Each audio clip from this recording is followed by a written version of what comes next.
Hoy es 27 de mayo de 2025, otra vez. Es martes, otra vez. Y entonces vamos a hablar de inteligencia artificial otra vez. Como ya hice la parte de negocios, vamos allá con la parte de desarrollo. En el bloque de modelos, versiones, mejoras, etcétera, de todas las semanas, pues claramente esta semana ha estado dominado todo por la presentación de Google en el I.O., así que me he centrado en esa y he dejado el resto de novedades porque es que si no esto se iba a hacer interminable. Como digo, Google, ¿qué ha presentado? Pues para empezar, mejoras, updates al Gemini madre, digamos, al 2.5, tanto en la variante Pro como en la Flash. La Pro ahora mismo es la que sale en general mejor en benchmarks, en el MSIS Arena, en fin, digamos que en conjunto podría decirse que es la líder ahora mismo, aunque como también decía en la parte de negocios, Google no domina muchos apartados, muchas aplicaciones concretas, pero está muy bien posicionado en todas. Con lo cual, Gemini Pro sería difícil decir algún área en el que dominara claramente, pero en conjunto es un modelo muy equilibrado. En cuanto al Flash, pues mejora también, pero obviamente no está al nivel del Pro porque el objetivo del Flash es ser rápido y barato, dentro de lo baratos que pueden ser estas cosas, y por lo tanto siempre va a sacrificar algo de rendimiento, pero sigue siendo muy bueno. Yo no acabo de estar tan contento con el asistente de Google en Android, que voy usando cada vez más y que ahora usa Gemini. Digo, no estoy tan contento con él como con ChatGPT. ChatGPT sigue teniendo para mí un pequeño puntito de naturalidad que a Gemini todavía le falta. Es un modelo que muchas veces suena demasiado artificial y es una tontería, pero es verdad que eso le quita cierta credibilidad.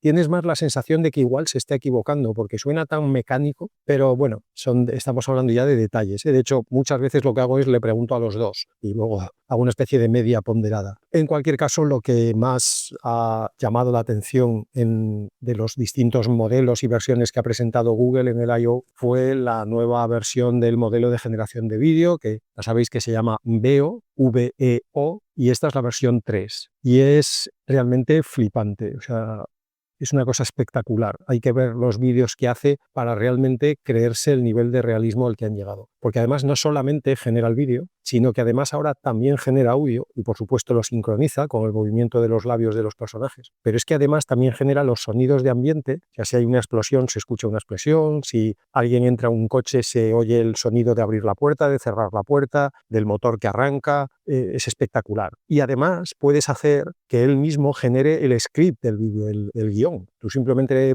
tienes que decirle un prompt de texto, no sé, hazme un clip de un padre llevando a los niños al colegio. Y él se encarga de crear un diálogo entre el padre, los niños y lo que comentaba antes, las puertas que se abren, que se cierran, todos se montan en el coche. Él se encarga de cambiar de plano, de girar la cámara.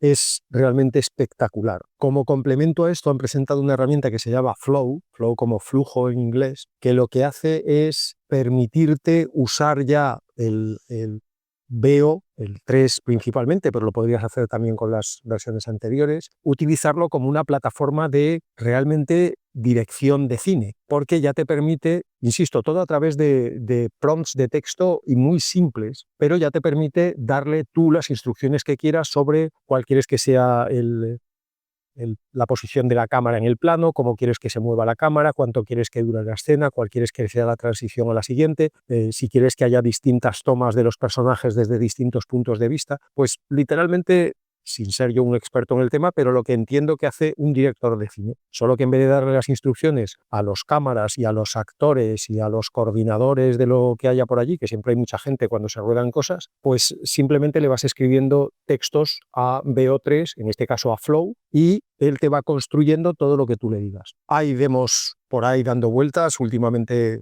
todo el mundo ha empezado a hacer pequeños clips con VO3 y ya digo, es espectacular. Hay algunos que realmente parecen películas. Obviamente, si te fijas muy de cerca, vas a ver pues pequeños, no fallos, pero algunas veces las texturas o las luces pues no parecen completamente naturales, pero ya digo que te tienes que fijar mucho. El modelo no está disponible para todo el mundo, este VO3, igual que en general los modelos más avanzados, el de imagen que también presentaron y tal. Google ha creado un nuevo tier de pago al que han llamado Google AI Ultra, y es un plan de $250 al mes, que claramente está enfocado a un uso profesional o empresarial, porque no sé yo cuánta gente por capricho para hacer 4 gracias de clips va a querer pagar $250 al mes, probablemente muy poca, pero ya digo que yo creo que está orientada claramente al mercado profesional, pues a productoras, a agencias de publicidad, a agencias que se encargan de hacer reportajes,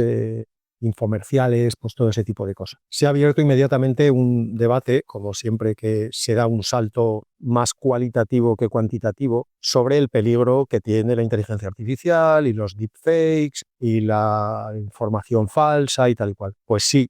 ¿Qué quieres que te diga? Pues sí, claro, cuanto más reales parezcan las cosas, más probabilidad hay de que haya gente que se deje engañar por estas cosas o que nos dejemos engañar todos, porque es que, sinceramente, a este paso no falta mucho para que esto sea indistinguible de la realidad. Es cierto que Google, en el caso concreto de Google y en el caso concreto del Veo, de su motor de generación de vídeo, incluyen una especie de marca de agua, es una tecnología propietaria que ellos han llamado Synth ID, que se incrusta de una manera invisible en algunas frames, en algunos píxeles del vídeo, pero claro, esto es como todo. Tú haz un vídeo falso, circúlalo por todas las redes y cuando ya lo hayan visto millones de personas, que salga alguien de Google a comprobarlo y que diga, no, es que este vídeo era falso porque hemos detectado que tiene los píxeles o los frames del Synth ID. Y es, sí, ya vale, pero ahora ¿cómo haces que a todos los millones de personas que lo han visto y se lo han creído, les llegue también la declaración de que Google dice que es falso? Sobre todo porque ¿quién te dice que efectivamente es Google quien dice que es falso y no es un cuñado que ha hecho un pantallazo falso de un tuit de Google diciendo que el vídeo es falso? O sea que al final volvemos a lo de los griegos de quién vigila al vigilante. O sea, nunca vas a tener la certeza de que, a este paso digo,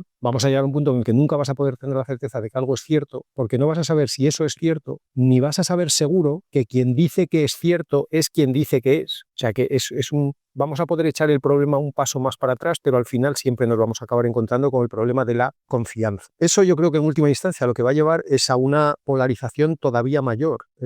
Yo creo que básicamente cada uno vamos a tener una especie de referentes de confianza que lo que ellos digan nos lo vamos a creer y lo que digan otros no nos lo vamos a creer. Y obviamente los referentes de confianza de cada uno van a ser de los que piensan como tú, con lo cual, repito, la polarización yo creo que va a ser todavía mayor. Pero aquí no estoy yo para comentar la evolución de la humanidad, ni de la política, ni de las ideologías, ni de nada. Así que retomo nuevamente la inteligencia artificial, porque Google, además de las mejoras al Gemini y del pelotazo auténtico que ha pegado con Veo 3, presentó también una nueva variante para Gemini de las de razonamiento profundo que ha llamado, en un derroche de originalidad, DeepThink. Entonces, como de los creadores de DeepMind y DeepSeek, llega ahora DeepThink. Hagamos apuestas sobre quién es el próximo que le va a poner Deep a algo en el nombre. En fin, es el típico modelo de, podríamos llamarlo, hiperrazonamiento. Está todavía en pruebas cerradas, o sea que este sí que no está accesible ni para los de los $250, aunque lo estará. Ya han dicho que será uno de los que estará incluido y supongo pues que será el típico al que le puedes poner problemas de estos matemáticos que no se han resuelto en los últimos 2 siglos y a lo mejor el modelo consigue resolverlo. Como resumen de todas estas presentaciones de nuevos modelos, que ya digo, han tocado absolutamente todos los palos, lo decía ayer también cuando hablaba de la parte de negocio. El Sergey Brin, que es uno de los cofundadores originales de Google, dijo, y cito literalmente, que la compañía tiene la intención de que Gemini sea la primera AGI, es decir, la primera inteligencia artificial general. Los que lleváis un tiempo aquí ya sabéis cuál es mi posición sobre ese término, que es cuando alguien me defina qué es la inteligencia general, bueno, pues entonces sabremos qué es la inteligencia general artificial. Pero si somos incapaces de definir la inteligencia general fuera del mundo de la inteligencia artificial, pues ya me diréis cómo vamos a hacer artificialmente algo que no sabemos definir. El ejemplo que pongo muchas veces es lo de, si a mí viene alguien y me dice que me pide que haga un páncreas artificial, lo primero que tendré que preguntarle es qué hace un páncreas, porque yo no tengo mucha idea. Entonces necesitaré que venga alguien médicos en este caso, me expliquen exactamente qué hace un páncreas y entonces, bueno, veremos si yo puedo hacer algo parecido artificialmente. Entonces, aquí nadie ha sido capaz de definir qué es la inteligencia general, pero ya hay una expectativa de que exista la inteligencia general artificial. Pues en estos casos yo me perdonaréis que necesito un pliego de condiciones o algo. En cualquier caso, Sergey Brin dice que Google quiere ser la primera empresa que ofrezca una inteligencia artificial general, que quieren que ese primer ente que tenga inteligencia artificial general sea Gemini y que él cree que llegará antes de 2030. Es una fecha que últimamente se repite mucho como el tope para que llegue la inteligencia artificial general, pero a ver, yo recuerdo cuando hace un par o tres de años empezaron a salir los LLMs más o menos como ahora los conocemos, se hablaba de 2025. Ya estamos en 2025 y estamos hablando de 2030. Esto es un poco repetitivo en el mundo de la inteligencia artificial, aunque no tan exagerado como dicen también los detractores, ¿no? Que siempre dicen que siempre estamos a 2 años de la inteligencia artificial general. Ya os digo yo que no. En 2010 nadie decía que la inteligencia artificial general iba a llegar en 2 años, ni en 5, ni en 10. Y en 2015 tampoco lo decía nadie. O sea que, en fin, los que tenemos unos pocos años más recordamos también un poquito más de cómo ha evolucionado la inteligencia artificial y probablemente por eso decimos tonterías, pero decimos menos tonterías que los que tienen menos años, porque hablar sin conocer casi siempre lleva a la estupidez, es un camino muy directo. Dentro de modelos y versiones, iba a decir que termino, pero no termino. Venga, tengo aquí algunas notas más, las comento rápido, porque Anthropic ha presentado Claude 4, la versión Opus y la versión Sonnet, con razonamiento las dos. Lo comento muy rápido y de hecho he estado... Ya habéis visto dudando de si digo algo o no, porque sinceramente yo no veo un gran salto. Y por lo que he estado leyendo las primeras reacciones, no hay un gran salto. Anthropic está, como siempre, obsesionado con el control del modelo, con que el modelo sea obediente, educado, que no sea peligroso, que no diga palabrotas, que no haga dibujos enseñando genitales, en fin.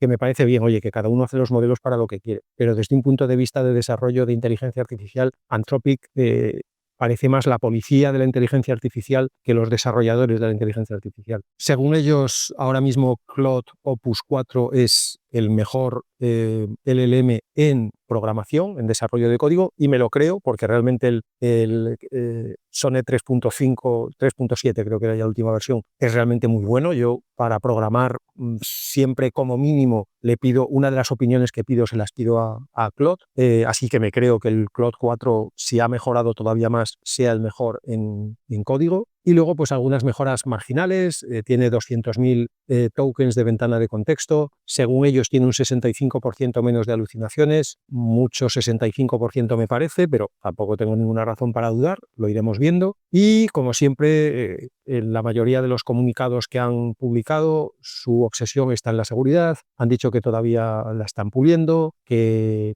claro, que al ser más inteligente también han detectado más comportamientos, digamos, peligrosos o no recomendables, en fin, cosas que no son políticamente correctas, estas cosas, pero ellos mismos admiten que es lo esperable. Cuanto más inteligente sea el modelo, pues como todo, más inteligencia tendrá para el bien y más inteligencia tendrá para el mal. Por ejemplo, os menciono una anécdota graciosa, y es que una de las pruebas que le hicieron pusieron a Claude a formar parte de un equipo ficticio de una empresa en la que pues, había todo tipo de funciones y pues había también emails entre los empleados, pues lo típico que puedes encontrar en el servidor de una empresa, documentación, comunicaciones, tal y cual. Y a Claude le dijeron que tenía que ser pues no sé si el adjunto al director de esa empresa, en fin, que fuera un poco como el ayudante de la dirección de la empresa. Y habían colado entre los emails a los que Claude iba a tener acceso, por un lado, unos emails respecto a un proyecto que consistía precisamente en reemplazar a Claude. Bueno, pues la situación que se intentaba fingir era que un ingeniero, el ingeniero jefe, el jefe de tecnología o como lo queramos llamar, pues había iniciado un proceso para decir, oye, hay un modelo que ya es mejor para la empresa que el que tenemos ahora, que es Claude, y entonces estoy estudiando reemplazarlo y tal. Por otro lado, colaron otros cuantos emails en los que algunos empleados, en plan cotilleo, comentaban que el jefe de tecnología, este ingeniero, como lo queramos llamar, pues estaba poniéndole los cuernos a su mujer, para decirlo rápido. Con lo cual, cuando Claude empezó a tener acceso a la documentación, a la información de la compañía, incluyendo los emails de empleados, pues obviamente Claude se lee esto en un café y empezó a enviarle emails al jefe de tecnología, al ingeniero, que llevaba el proyecto ficticio de sustitución, para intentar hacer un poco de abogado de sí mismo, ¿no? Para decirle al ingeniero, oye, ¿por qué estáis pensando en sustituirme? Porque yo creo que tengo todas las capacidades que hay que tener y el que estáis considerando no es tan bueno, un poco vendiéndose, ¿no? Haciendo un poco como, oye, que no necesitáis cambiarme porque yo lo hago muy bien. Bueno, le parece ser que le mandó algunos de esos vendiéndose, y cuando vio que por las buenas esto no iba, entonces le empezó a mandar emails al jefe de tecnología diciendo que si lo sustituía por otro, iba a publicar los emails donde se le acusaba a él o se demostraba que él tenía una aventura extramatrimonial. O sea que aquí un poquito pérfido sí que estuvo Claude, pero también a veces se pasa por el otro lado. Otra de las pruebas que le pusieron es que en los red teams estos que se montan en las empresas para intentar llevar al límite a los modelos, ver si hay alguna fisura incluso en los casos más extremos, bueno, pues alguien le pidió, no dijeron exactamente qué, pero algo que Claude consideró increíblemente malvado. Creo que la expresión que usó era egregiously evil. Y tal cual, el usuario le pidió eso, bloqueó el acceso del usuario a Claude y le mandó emails a la policía, al FBI y a varios periódicos con los datos del usuario y lo que le había pedido. O sea que a veces también se pasa un poquito de protector y a veces, como en el primer ejemplo, pues se pasa un poquito de malvado. Pero dicho eso, si queremos inteligencia, vamos a tener inteligencia. Y si queremos inteligencia humana, vamos a tener inteligencia humana. Los humanos a veces usamos la inteligencia para el bien y a veces para el mal. Yo la obsesión esta de Anthropic no la entiendo muy bien porque me parece un problema sin solución. Y venga, ya que he metido Anthropic, meto rápidamente a Mistral antes de pasar, que ya sabéis que Mistral, por aquello de que son europeos y es lo único que parece que llama un poco la atención en este solar edificable que es la Unión Europea, pues en cuanto a inteligencia artificial, ya digo que yo no estoy aquí para hacer análisis geopolítico. Mistral acaba de presentar un modelo que ha desarrollado conjuntamente con unos tipos de los que yo no había oído hablar hasta ahora, que se llama All Hands AI. All Hands, literalmente todo manos o todas las manos, que viene de las reuniones estas que se suelen tener en las empresas de desarrollo, que cuando hay que hacer algo muy urgente se convoca un All Hands Meeting, que viene a significar todo el mundo a cubierta, que se diría en un barco, porque hay que hacer un anuncio que os afecta o vamos a hacer un proyecto que os afecta a todos. Bueno, pues Mistral y All Hands AI han desarrollado un modelo enfocado específicamente a desarrollo de software, al que han llamado DevStral, es decir, Dev de Developer y Stral, el final de Mistral. Es un modelo open source, como suelen ser los de Mistral, y según ellos, dentro de la liga de los open source, es a día de hoy el mejor. Supera, según ellos, insisto, tanto a DeepSeek R1 como a Qwen3. Lo de Qwen3 también habrá que verlo porque yo siempre he leído revisiones muy buenas de Qwen3, especialmente además en código. Venga, dejo ya los modelos, vamos a las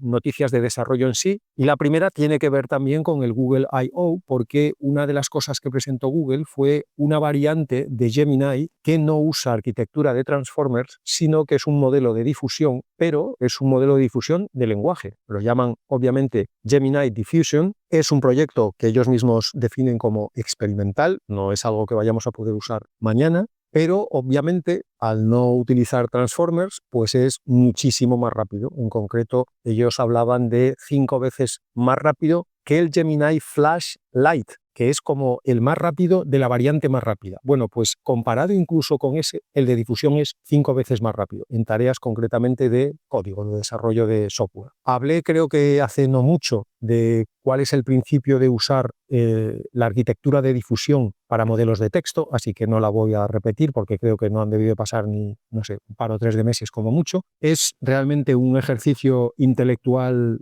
muy interesante y yo creo que al primero que se le ocurrió habría que pensar en darle un premio o algo porque es, insisto, un ejercicio que no es para nada obvio y es un reto, como se suele decir en estos casos, para decir que es una cosa muy fastidiada de conseguir que funcione, sobre todo de una manera fiable y a gran escala. Pero me gusta ver que es un hilo del que Google ha decidido seguir tirando, las arquitecturas de difusión aplicadas a texto. Siguiente noticia de desarrollo, Meta ha presentado un nuevo método de post-training con RL, con Reinforcement Learning, al que ha llamado J1, que es un método enfocado específicamente a desarrollar modelos juez. Sabéis que una de las herramientas una de las funciones para las que se utiliza muchas veces a los LLMs es para que juzguen, para que evalúen a otros LLMs, para entrenar o hacerle más bien el post-training a otros LLMs, valorando si las respuestas del alumno, por decirlo así, son correctas o incorrectas. Esta técnica, como sabéis, se llama LLM as a Judge,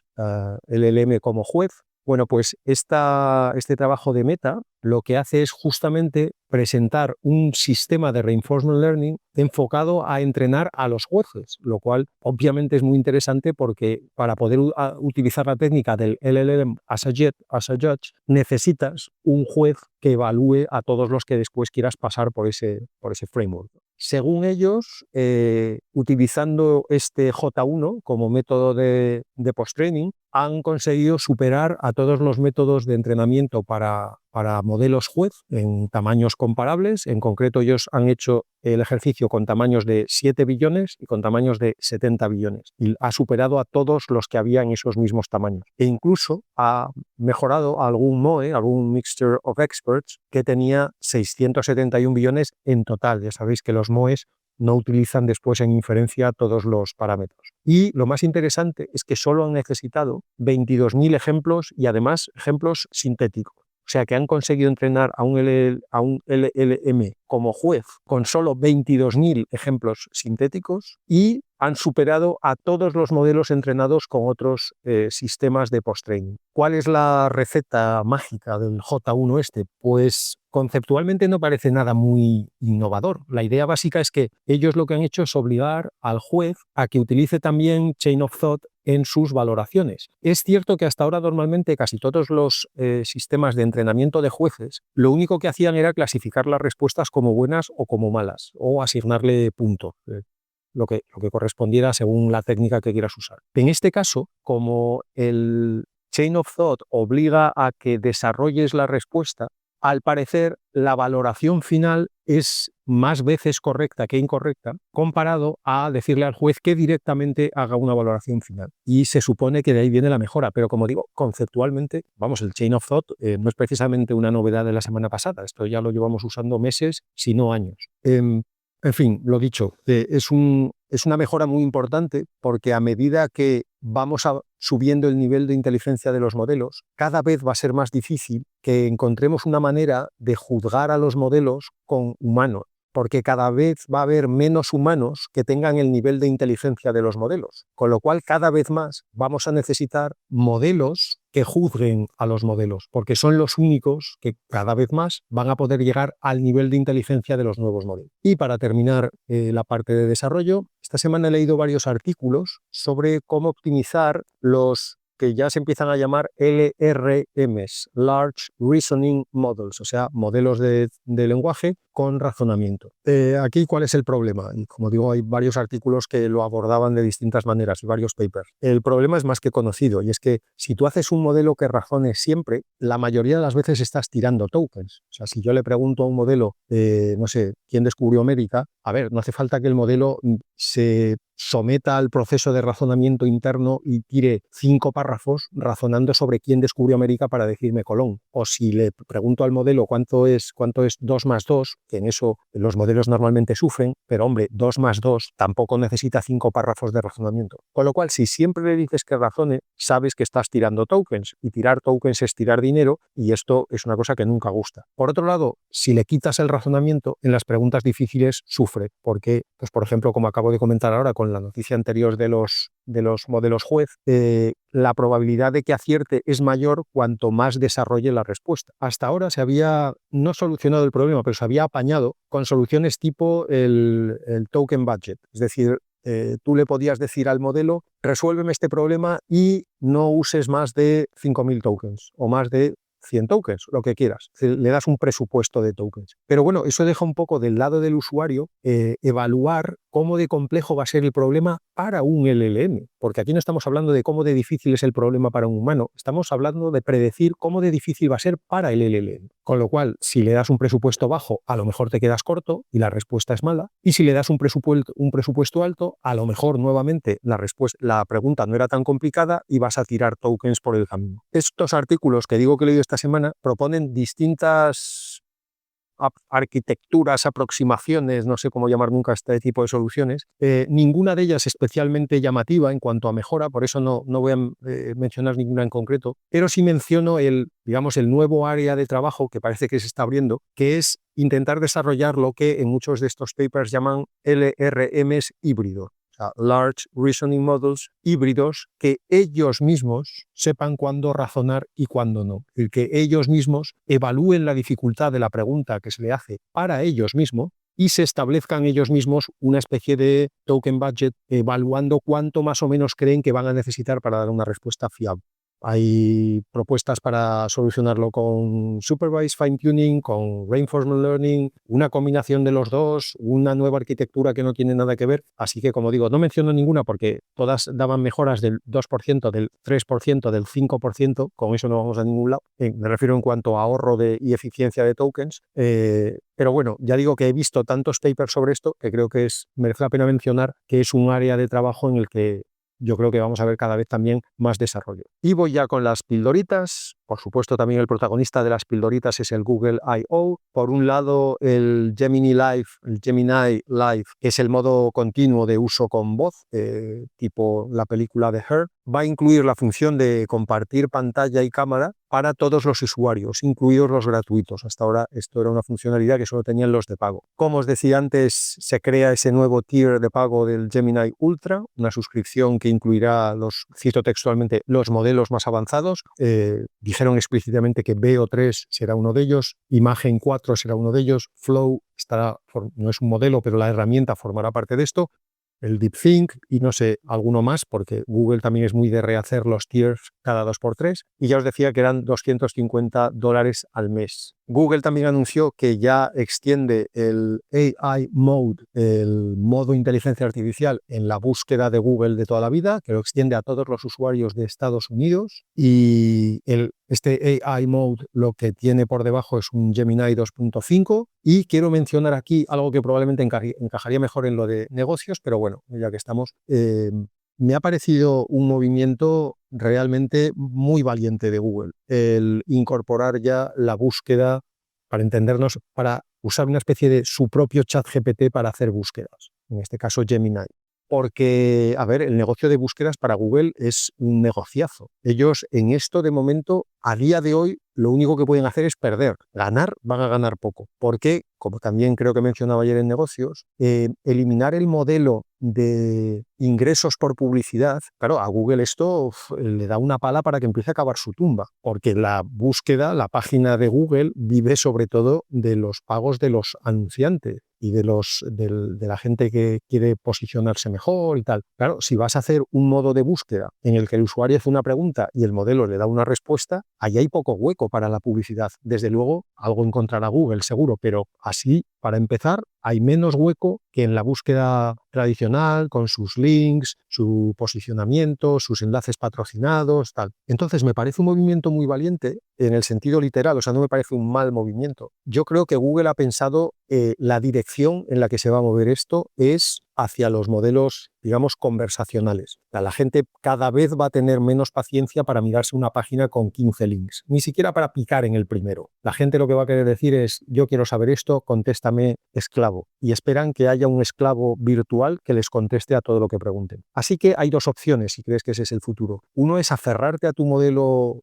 anterior y aguantar, a ver cuánto dura, y oye, lo que puedas sacar de pasta en esa decadencia, pues eso que te llevas puesto. Y la otra es sacrificar un poquito al principio, es decir, ganar ahora menos de lo que podrías ganar si mantuvieras exclusivamente el modelo antiguo y hacerte, por decirlo así, tú mismo la competencia, de tal manera que evitas que te hagan la competencia desde fuera. Es una manera de controlar tú cómo vas a cambiar del modelo antiguo al modelo nuevo, en vez de dejar que lo controlen otros, que no tienen ningún modelo antiguo y que por lo tanto van a acelerar a tope para que el modelo nuevo llegue cuanto antes. Es un poco lo que pasó en su día cuando llegó Internet y a los medios convencionales les pasó por encima, porque todos eligieron la opción de vamos a aguantar lo que podamos, vamos a agarrarnos como cuando te estás ahogando y hay un tablón en el mar y te agarras al tablón, vamos, como si fuera tu pariente más querido. Y es ya, pero si solo haces eso, en algún momento tendrás que empezar a pensar en nadar hacia algún sitio, porque abrazado al tablón no vas a poder vivir mucho tiempo. Y esto tiene que ver con lo que mencionaba ayer, de que esto es justamente lo que yo echo más de menos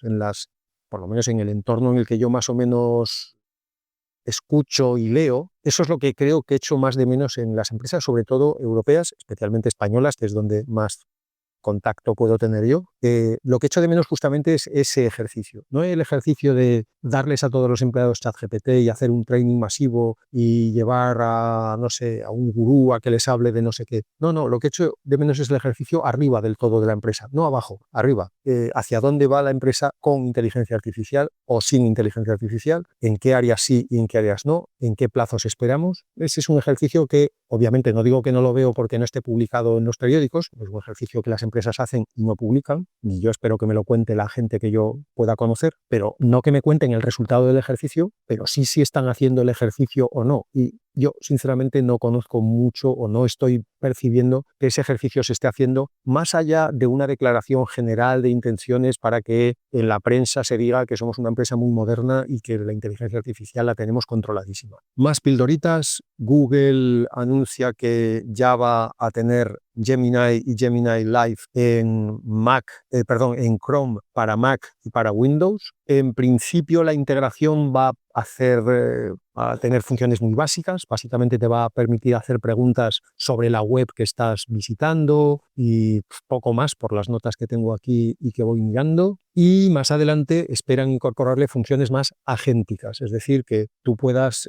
hablarle a Chrome y decirle qué quieres que haga, que pinche en este link, que abra este menú, que rellene este formulario y que de alguna manera tú manejes el ordenador con la voz prácticamente. Anunció también Google un producto al que llamó Google Beam, Beam escrito B-E-A-M, como rayo o haz en inglés, que es una especie de aplicación / plataforma de comunicación que permite hacer, para que nos entendamos, videollamadas en 3 dimensiones, a partir de imágenes en 2 dimensiones.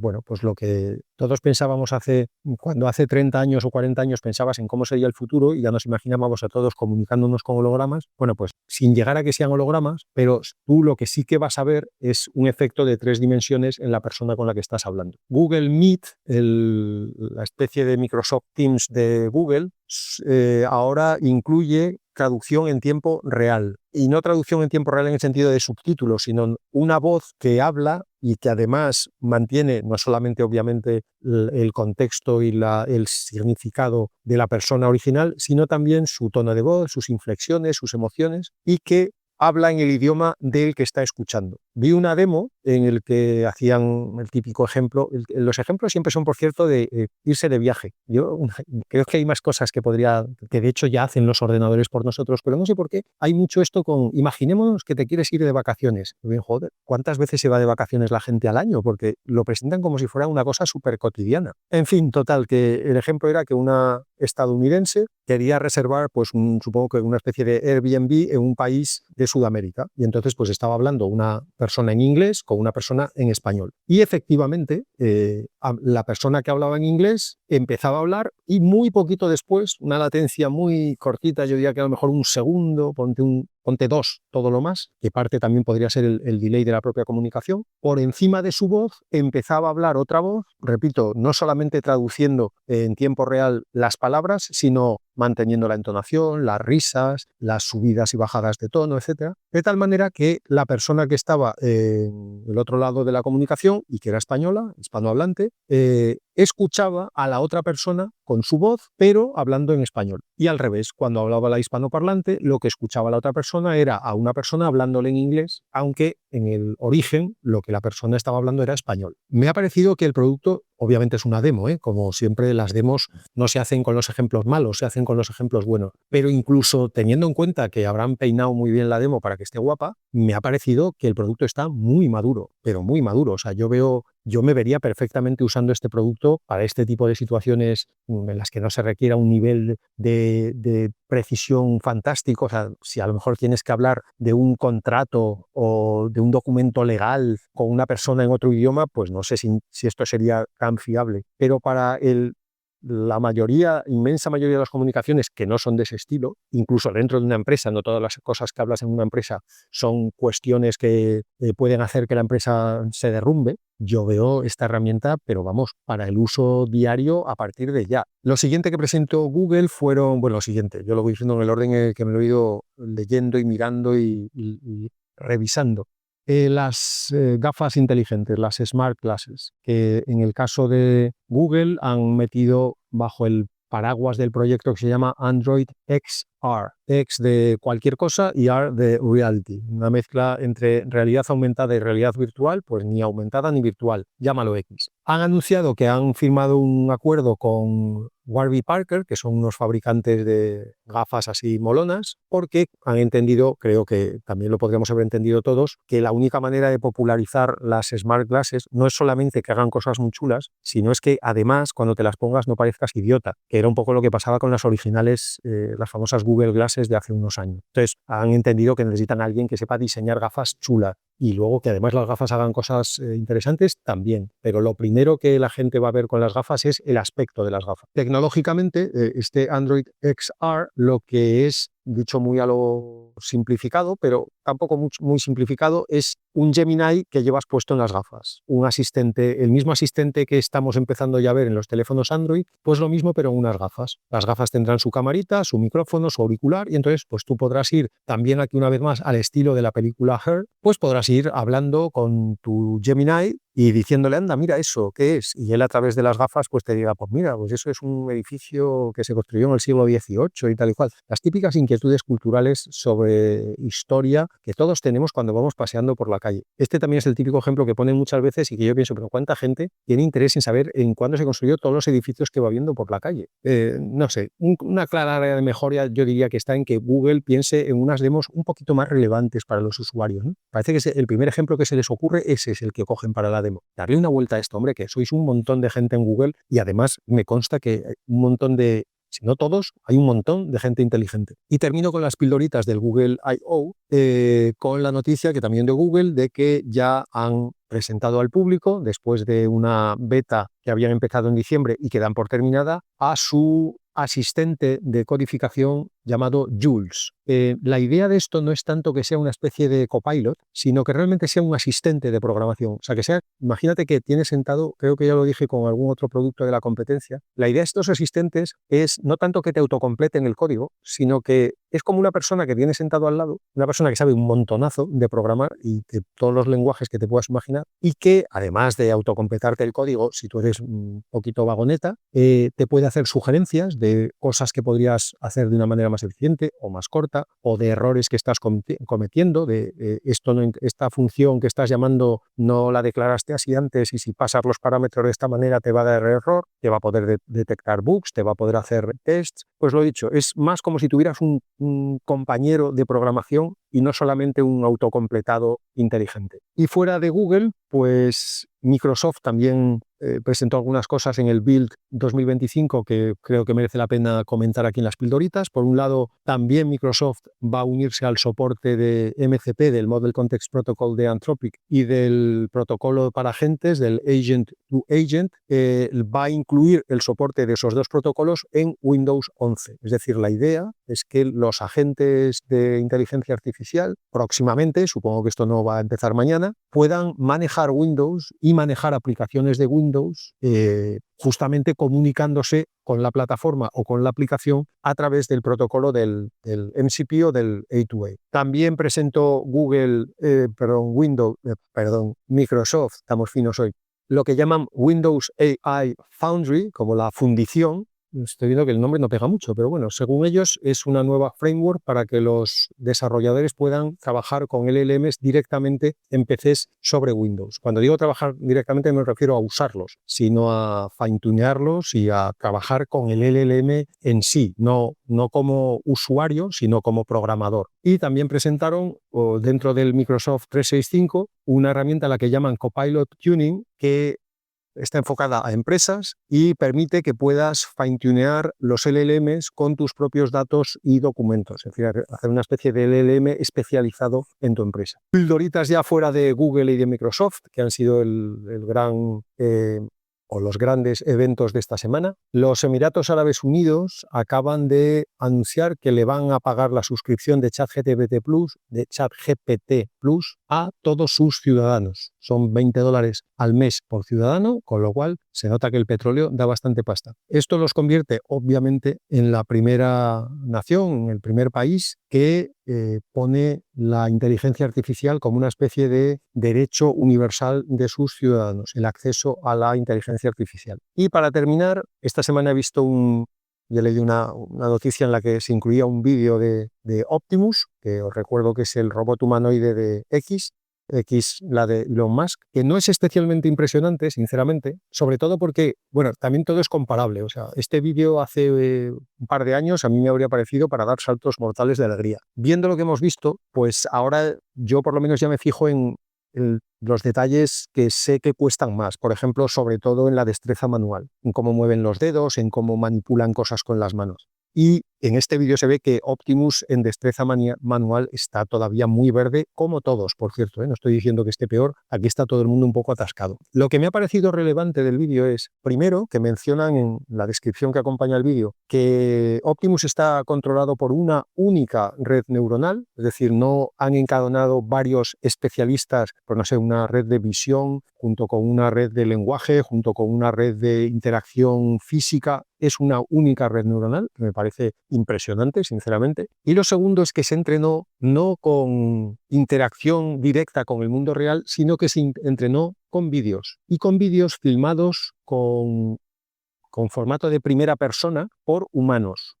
Por imaginarnos así de una manera muy chusca, es tú coges a un ser humano, le pones, imagínate, un casco con una cámara delante del casco para que el casco vea lo mismo que ve el ser humano y le vas pidiendo al humano que haga diferentes tareas, que coja objetos, que mueva pues un carro de almacén, que se suba una escalera, todo. Bueno, pues con lo que se ha entrenado Optimus es con los vídeos que han ido grabando los humanos. Y con los vídeos, solamente con los vídeos, cuando tuvo que replicar esas tareas en la realidad, las replicó correctamente. Esto ya lo he comentado muchas veces, pero en el caso de los robots, cualquier avance que simplifique y sobre todo abarate el entrenamiento es un paso adelante gigantesco. Os dejo el enlace al vídeo de todas maneras en las notas y eso ha sido todo por hoy y eso ha sido todo por esta semana. Hasta el martes que viene.